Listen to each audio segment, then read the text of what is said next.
Right then, Saxo fans, it's that time. We're going to lift the engine off the stand. A couple of things I want to do. Just want to take cam covers off, get them covered up. I don't want to scratch these. They're only held on just with a couple of bolts at the moment. So we'll get them out of the way. We'll get the chains hooked up. We'll get it lifted off the stand. Probably going to just set it on the floor, I think is the intention. Well, on a bit of wood or something. And we'll get the flywheel and the clutch and everything bolted on down there. Hopefully pop the box on with the starter on. And then the intention is to try and angle it into the engine bay one way or another. So yeah, I think let's just get on with it. There's no other way around it really. So it's going to be a bit awkward, I think, with so much stuff on the engine, but we'll give it a go and see what crops up. But let's go for it.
Right then, Saxo fans, so clutch and flywheel is on.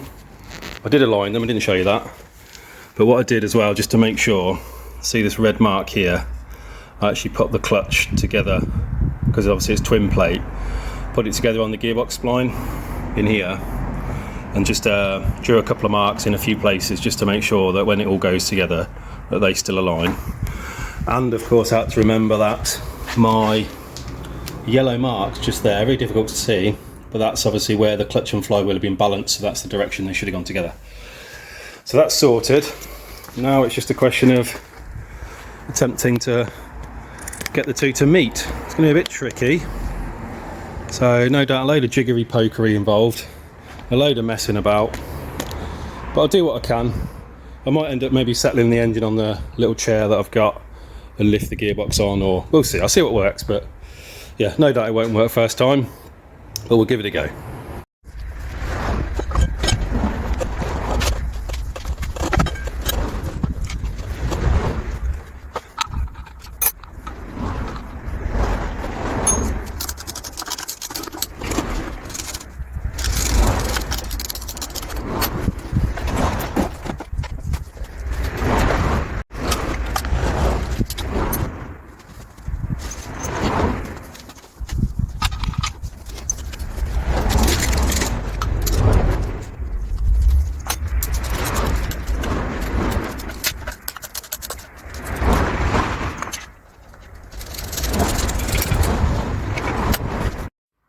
Here we go then, Saxo fans. Gearbox bolted on. I was pretty nervous about that because it's the only thing that I haven't actually physically tested. Obviously I mock fitted the gearbox without the engine. Obviously know the engine fits, but I've never actually put the two together and done a mock-up. So I was a bit nervous about that. The only thing, I think the casing maybe on the MA gearbox here is thicker because this bolt was too long. The thread started too far down the shank, so I've put a bit more thread onto those, just run a tap down them, or die rather. So yeah, basically that's good to go. I have just popped the starter motor in place as well, so that's good to go. Yeah, I think that's about it. I don't think there's anything else I can do now before we just actually have to just get it in. So this is going to be awkward as you like, and I'm not excited about it, but yeah, there's nothing for it but just to have a go. So as I say, I'm going to tilt it right down, pull the gearbox in, hopefully then lift it up and drop it down. We'll see. Let's give it a go, eh?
Right then, Saxo fans, the engine is in. It's only on these two mounts at the moment. I'll get underneath and do the one at the back, hence it's a little rocky, but it's all in. Not too painful. I was just really careful, obviously, you know, I put so much effort into painting everything. Obviously the Raptor's pretty forgiving, and if you do scratch it or chip it off, and you can just brush over it, you know, which is part of the reason why I didn't go for a full painted, proper, you know, smooth bay, because it's just, at the end of the day, it's not a show car, but I do want it to be nice. Anyway, so that's all done. Now I've just opened up a whole world of other jobs to be getting on with. Yeah, obviously now I can sort out my throttle cable, I can put my power steering stuff in. I need to sort out the clutch cable because I did actually take out my BE clutch cable and fitted an original Saxo one, and hopefully the reasons for that will become fairly clear soon. Still waiting on a few things, so I'll wait on that. I need to do all the linkages. Yeah, what else? Obviously drive shafts can go in now, so I just need to pop the struts off, get them out of the way, drive shafts in. I need to do the fuel rail, so the hose that I had for the fuel rail is this one here, and I feel like actually maybe this fitting here needs to change a little bit, but yeah, these are the things I suppose that happen, I guess, when you can't mock it up you know, in its entirety. But yeah, I'm pretty pleased with that. So loads more stuff to do, and I'll show you a little bit of it now as we go through this particular episode. But obviously I'm probably going to time out. I need to figure out this hose here that comes off the back of the inlet manifold should go there. So yeah, there's things to do. There's lots of bits and bobs to be sorting out. But it's in, you know, after what, a year or so maybe of having the engine out on the stand, and the gearbox on the bench for ages. It's now officially in the car. It's actually quite a relief, I can tell you that. Anyway, let me have a little think, and then we'll see what else I can be getting on with. Right then, Saxo fans. So, engine's fully mounted.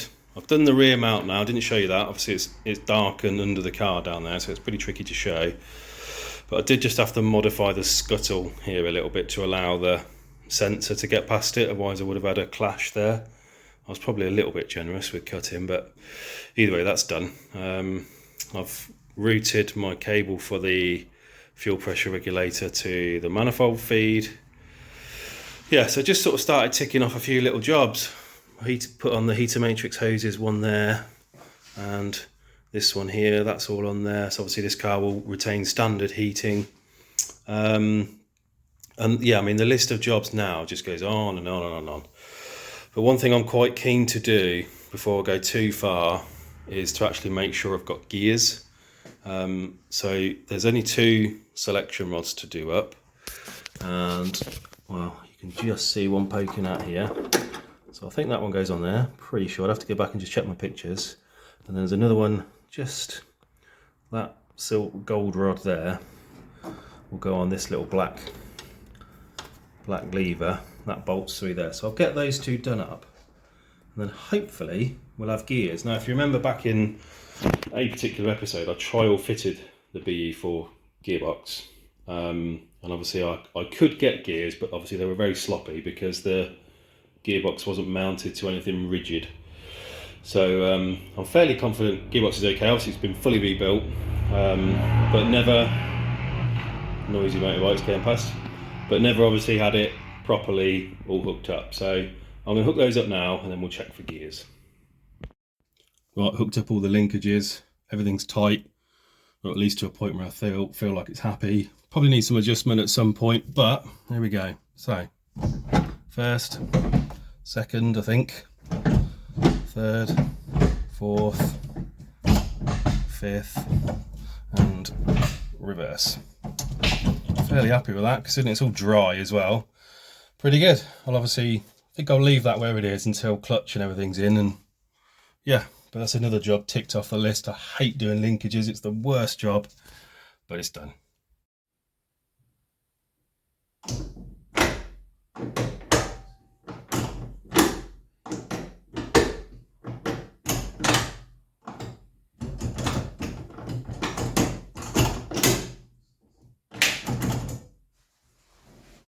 Okay, well, with the linkages done, gears sort of working, I'm going to pop a drive shaft in. I'm going to do the passenger side first. It's the shorter of the 2, I don't have to worry about the carrier on the back of the block, which we'll get to next. But to do all of that, I'm just going to whip all the suspension out of the way, slide the shaft in, put the strut back in, and then finally be able to do everything up for the first time ever. Should be straightforward, this. So yeah, as always, cue the time lapse.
Right then, so that is the first time everything's been tight.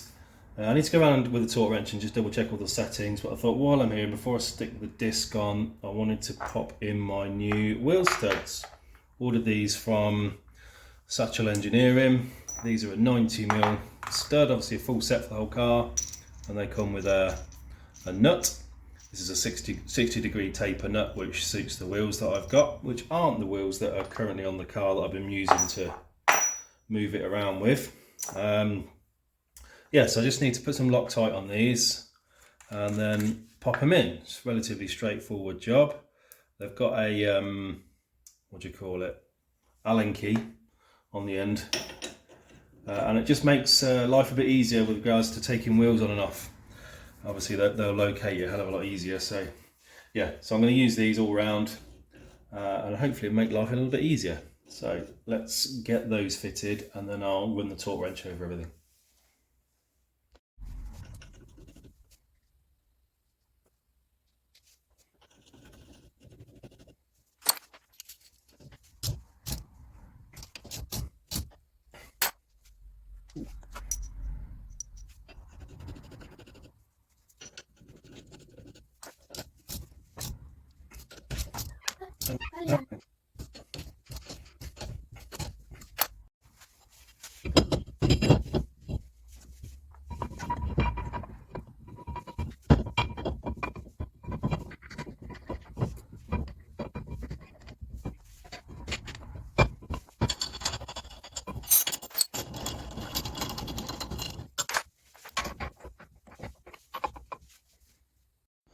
Okay, that's that side all buttoned up. I'm going to pop the other side in. I'm not going to show you it because it's essentially the same, with the only difference I've got an intermediate sort of carrier bracket there for that bearing, just to sit in and sort of supports the shaft, obviously because it's a bit longer. So I'll do exactly the same for this, and then yeah, show you obviously all the shafts installed. Right, as you can see, drive shafts on the bench. Didn't exactly go to plan, nothing serious.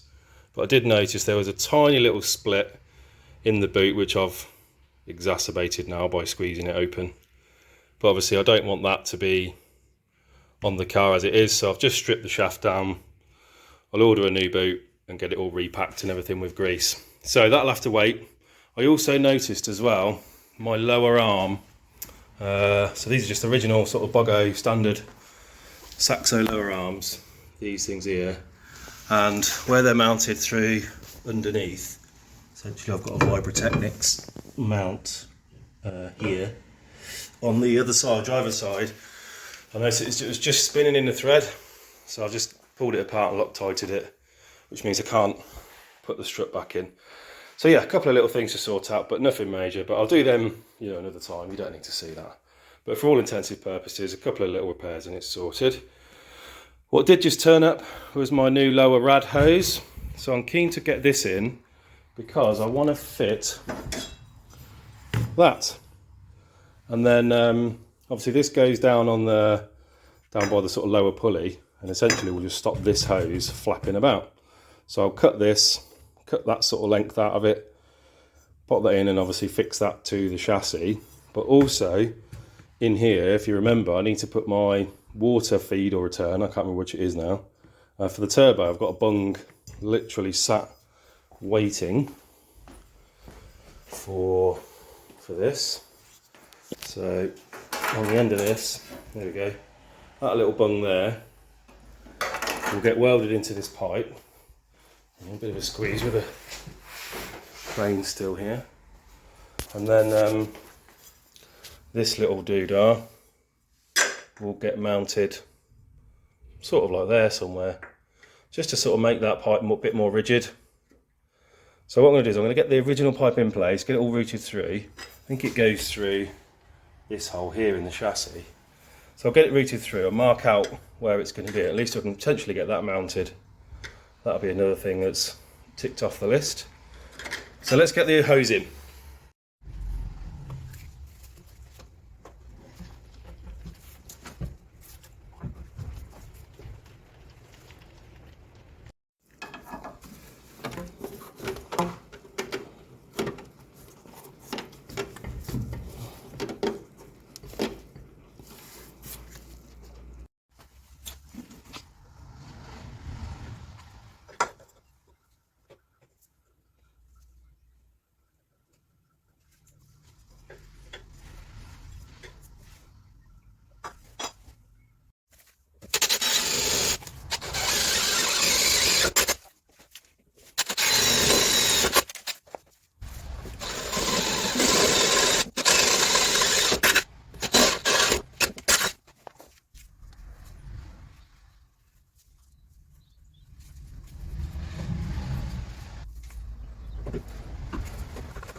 Right then, Saxo fans, that's it.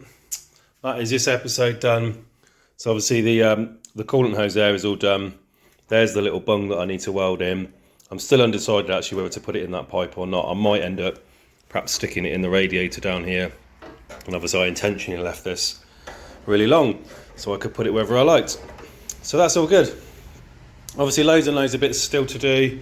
But in the next episode, probably start working on putting the fuel system in. Have a little think about radiators and things like that as well. But yeah, making good progress. So hopefully that was one that we've all been waiting for. Engine's now in.